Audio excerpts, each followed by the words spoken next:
আসসালামু আলাইকুম এভরিওয়ান, সবাই কেমন আছেন? এটা আমাদের ঈদের পরের ভিডিও ছিল। আমরা সবাই মিলে ফ্যামিলির সবাই মিলে যশোরে ঘুরতে গিয়েছিলাম নানু বাসায়। যশোরে যাওয়ার ইচ্ছা মেনলি লিয়া ভাবির আম্মুর ছিল, কেননা উনি অনেক দিন ধরে যেতে চাচ্ছিল। তো এবার যখন ঈদের পরে উনি বেড়াতে এসেছিল, তো তার হঠাৎ করে মনে হয়েছিল যে আমরা যেহেতু 4-5 দিনের জন্য থাকবো, চলো যশোর যেয়ে একদিন ঘুরে আসি। আর আমরা গিয়েছিলাম খুবই কম সময়ের জন্য। যেদিন গিয়েছি ওই দিনটা থেকেছি, তারপরের দিন আবার চলে এসেছি। এখানে আমরা সবাই রেডি হয়ে নিচে নামতে নামতে দেখি যে তাহমিদ, অর্পা, বড় ভাইয়া এরা সবাই অলরেডি গাড়িতে উঠে আমাদের জন্য ওয়েট করছে যে আমরা কখন রেডি হয়ে নামবো। আর তাহমিদ আমাদেরকে বলছিল, আপনাদের লজ্জা করে না যে আপনি এত দেরি করে নিচে নামছেন? এর মধ্যে আবার একটা মজার ঘটনা ছিল, সেটা হচ্ছে বড় আপুর বার্থডে ছিল ওই দিন। তো আমরা সবাই মিলে ডিসাইড করেছিলাম যে আমরা যখন যশোর যাব তখন আমরা বড় আপুর জন্য একটা কেক কাটবো। তো তাহমিদকে দায়িত্বটা দেওয়া হয়েছিল কেকের, কিন্তু তাহমিদ ভেবেছিল যে আমরা যেহেতু ওই পাশ দিয়ে যাব তখন লেক ভিউয়ের যে আউটলেট আছে ওখান থেকে নিয়ে নেব। আমাদের মেনলি প্ল্যান ছিল যে নিউ মার্কেটে ওখানে যে লেক ভিউয়ের আউটলেটটা আছে ওখান থেকে আমরা কেক নিব বড় আপুর জন্য।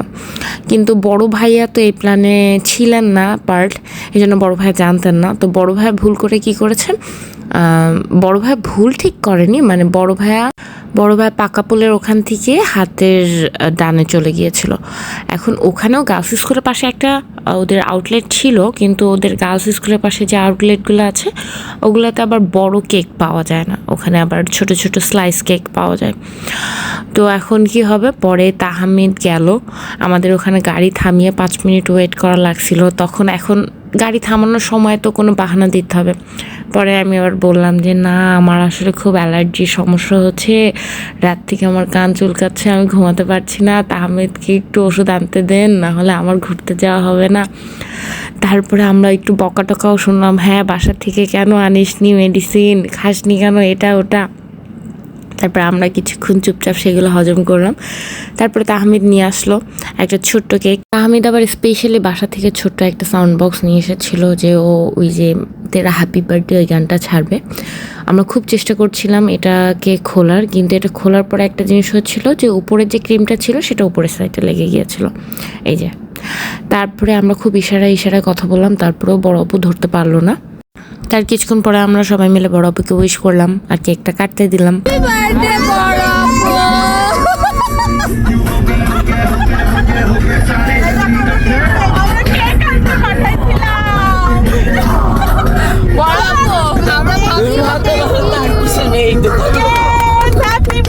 তারপরে আপুকে আমরা উইশ করলাম। আপু আমাদের সবাইকে একটু করে এই ছোট্ট একটুখানি কেকের মধ্যেও একটু করে কেক কেটে খাওয়ালো সবাইকে। এরপরে এখনও তো অনেক সময় বাকি, আমাদের কিভাবে সময় কাটবে গাড়ির মধ্যে। তো সবাই মিলে আবার কার্ড খেলা শুরু করলো, তাসু সামনে থেকে, আর তাহমিদ আর অর্পা। আর আমি যেহেতু কার্ড খেলতে পারি না, সেই জন্য আমি আর খেলি নাই, কারণ আমার কাছে খুব কমপ্লিকেটেড লাগে। ওরা খুব ইন্টেলিজেন্ট, এই জন্য ওরা কার্ড খেলতে পারে, আমি পারি না। এসব করতে করতে আমরা নানুবাড়ি পৌঁছে গিয়েছি, এবং ওখানে যেয়ে দেখি অলরেডি ওখানে অনেক লোকজন সবাই আমাদের জন্য ওয়েট করছিল। প্লাস ঈদের যেহেতু সময় ছিল, সবাই কম বেশি চলে এসেছিল, ছুটিতে ছিল। তো আমরা যাওয়াতে আরও লোকজন হয়ে গেল, এবং এতগুলো লোকজন যেহেতু এক জায়গায়, তো রান্না বান্নার তো আয়োজন অনেক থাকবে, এটাই স্বাভাবিক। তো আমাদের জন্য অনেক বড় বড় হাঁড়িতে বাবুর্চি দিয়ে রান্না বান্না করা হচ্ছিল, যেমন নর্মালি ছোটোখাটো বিয়ে বাড়িতে যেরকমভাবে অনেক মানুষের জন্য রান্না করা হয় সেরকম। তারপর আমাদের খাওয়া দাওয়া শেষ করতে করতে প্রায় 4টা বেজে গিয়েছিল। তারপর আমরা সবাই ঘুরতে বেরিয়েছিলাম। আমাদের যশোরে যাওয়ার মেন উদ্দেশ্য ছিল আমরা গদখালি যাব, গদখালির যে ফ্লাওয়ার গার্ডেন্সগুলো আছে ওগুলো দেখব। তো আমরা সবাই বের হয়েছিলাম প্রথমে গদখালি যাওয়ারই উদ্দেশ্যে। পরে রাস্তায় আনফর্চুনেট একটা অ্যাক্সিডেন্ট হওয়ার কারণে আমরা অন্য জায়গায় গিয়েছিলাম, একটা মিউজিয়ামে গিয়েছিলাম যেটা নাম ছিল BAF মিউজিয়াম। এটা ঢুকতে গেলে আপনার 30 টাকা লাগবে পার পারসন। আর আমরা অনেকগুলো মানুষ ছিলাম, প্রায় 22 জনের মতো। আমরা টিকিট কালেক্ট করার পরে আমাদেরকে সিরিয়াল দিয়ে লাইন দিয়ে ঢুকানো হচ্ছিল। যাতে সবাই আমরা একসাথে যেতে পারি।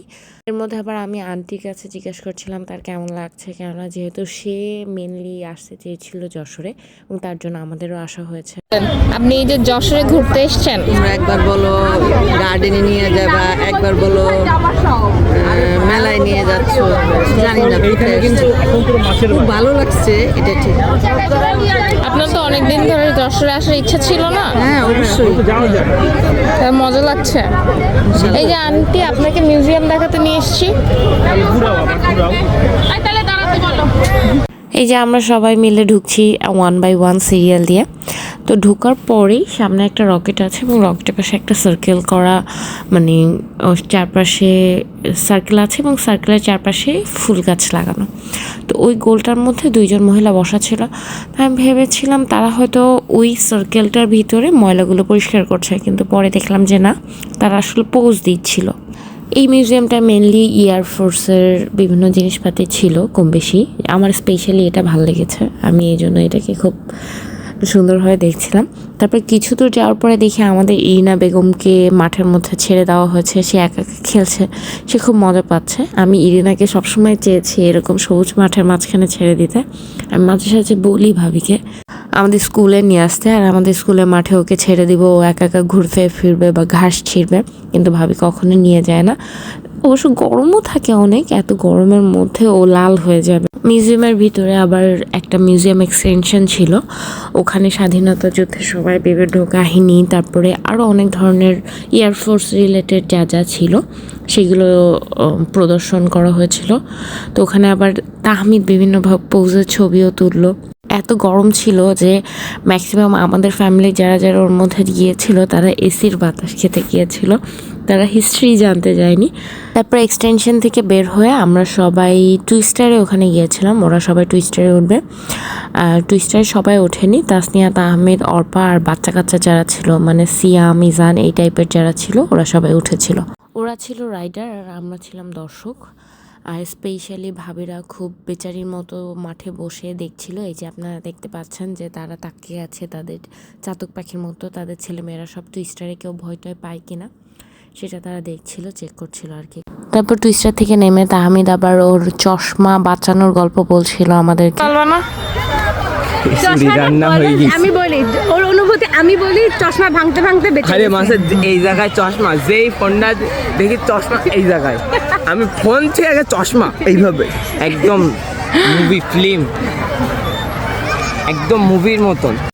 এরপরে টুইস্টার থেকে নেমে আমরা সবাই চরকিতে উঠেছিলাম, কিন্তু টুইস্টারটা 10 টাইম বেটার ছিল চরকির থেকে। চরকির গতি যে এত স্লো ছিল সেটা বলার বাইরে, মানে চরকিতে উঠেছি এটা ফিল করারই সুযোগ পেলাম না। মনে হলো যেন উঠলাম আর নামলাম। আর তাও যদি এরকম হতো যে উঠলাম এবং অনেক জোরে 2-3 রাউন্ড দিয়েছে তারপর আমরা নেমে গিয়েছি, সেটা আলাদা ব্যাপার ছিল। কিন্তু মানে ওর থেকে মনে হয় কচ্ছপও যদি দৌড়াইতে দেই তাও মনে হয় জোরে দৌড়াবে। এটাই আমাদের লাস্ট রাইড ছিল, কেননা পার্ক বন্ধ হয়ে যাচ্ছিল আর আমাদের বাসায় ফিরতে হবে। তারপর আমরা সবাই মিলে বাসায় চলে গিয়েছিলাম চরকি থেকে নেমে, এবং বাসায় বড়াপুর জন্য আবার সারপ্রাইজ আয়োজন করা হয়েছিল। বড়াপুর জন্য লিয়া ভাবি খুব সুন্দর একটা কেকের আয়োজন করেছিল এবং আমরা সবাই প্রিপারেশন নিচ্ছিলাম সেটা কাটাকাটির জন্য। সবাই মিলে আবার সেই কেকটা কাটলো, বড়াপুর বার্থডে আবার সেলিব্রেশন করা হলো। এবং বড়াপুর বার্থডে সেলিব্রেশনের পরে আমরা সবাই মিলে গেম খেললাম বিভিন্ন, এবং প্রীতম ভাই আমাদেরকে একটা নাইস গেম শিখিয়েছিল। গেমটার নাম হচ্ছে 369, মানে 369 এই 3টা নাম্বার যখন কোনো নাম্বারের সাথে আসবে বা ইন্ডিভিজুয়াল আসবে তখন আমাদেরকে ক্ল্যাপ করতে হবে। কিন্তু আবার এই সেম নাম্বার যদি 2বার আসে, যেমন 33 বা 66 বা 99 এরকম যদি আসে, সেক্ষেত্রে আবার 2বার ক্ল্যাপ করতে হবে। তো গেমটা অনেক মজার ছিল, অনেক কনসেন্ট্রেট দিয়ে খেলতে হবে। আমি একবারও জিততে পারিনি আনফর্চুনেটলি। এই গেমটা খেলার পর আমি যেটা বুঝলাম সেটা হচ্ছে আমার কনসেন্ট্রেট অনেক হালকা, মানে তুড়ি বাজাইলে কনসেন্ট্রেট ব্রেক হওয়ার মতো অবস্থা আমার। বিভিন্ন ধরনের গেম চললো আমাদের, আমরা এই নাম্বার গেম খেললাম, তারপর লুডো খেললাম। লুডোর মধ্যে সব থেকে মজার বিষয় ছিল যে আমাদের রিদম ভাইয়া আর তন্ময় ভাইয়া এরা দুইজন যে এত গুটি চুরি করতে পারে, এত চিটিং করতে পারে, কিন্তু এটাই সব থেকে মজার। ওদের সাথে খেললে একটা জাঁকজমক পরিবেশ তৈরি হয়ে যায়, আর মনে হয় যেন খুবই মজা লাগে। এক তো গেম শেষ হতে অনেক লম্বা একটা সময় লাগে, প্লাস অনেক মজাও লাগে। তারপরে আমরা কিছু মানুষ লুডো খেলছিলাম এই সাইডে, কিছু মানুষ কার্ড খেলছিলাম, কিছু মানুষ উনো খেলছিলাম। মানে এক একজন, এতগুলো মানুষ তো মানে সবাই মিলে তো আর একটা গেম খেলা পসিবল না। এই জন্য সবাই আলাদা আলাদা রাউন্ড রাউন্ড শেপে যে যার মতো গেম খেলছিল। এইসব খেলার পরে আমরা রাত 12:30টার দিকে বাইরে বেরিয়েছিলাম চা খাওয়ার জন্য। মেনলি বাসা থেকে যখন বেরিয়েছিলাম তখন আমাদের উদ্দেশ্য ছিল আমরা চাই খাবো, কিন্তু আবার মাঝখানে কিছু কিছু মানুষজন ছিলেন মানে আমাদের গ্রুপের যারা কফি খেতে চাচ্ছিল। তো যারা কফি খেতে চাচ্ছিল তারা লাক্সারি ডাইনে নেমে গিয়েছিল, তারা ওখানেই কফি খেলো। আর আমরা যারা চা খেতে চেয়েছিলাম তারা আমরা অন্য গাড়িতে করে চায়ে চলে গিয়েছিলাম।